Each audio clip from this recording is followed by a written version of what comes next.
भारत की राजनीतिक व्यवस्था इस तरह से बनाई गई है कि चाहे आपके एक बच्चा हो, दो हो या आपने बच्चे पैदा ही न किए हों, आपको परोक्ष रूप से 12-12 बच्चों की जिम्मेदारी उठानी ही पड़ती है।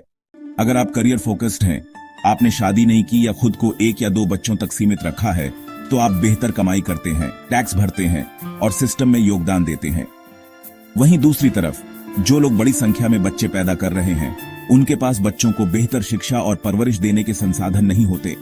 ऐसे बच्चे ज्यादातर असंगठित क्षेत्र में काम करेंगे, जिनकी आय का कोई स्पष्ट रिकॉर्ड नहीं होगा। सरकार उन्हें बीपीएल कार्ड देती है, जो आज भारत में सभी सरकारी योजनाओं का प्रवेश द्वार बन चुका है।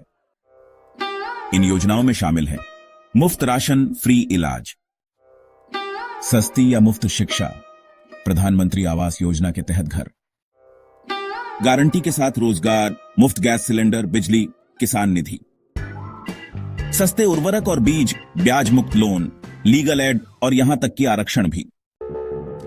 जबकि आप अगर ओबीसी हैं और थोड़ी अच्छी कमाई करते हैं तो क्रीमी लेयर में आ जाएंगे और आरक्षण से वंचित रहेंगे।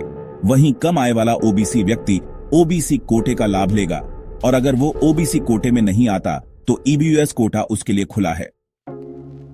ईडब्ल्यूएस कोटा सिर्फ तथाकथित ठाकुर पंडित लाला के लिए नहीं है। इसमें जनरल वर्ग के सभी गरीब लोग आते हैं, चाहे वे मुस्लिम हों, ईसाई हों, सिख हों या जैन।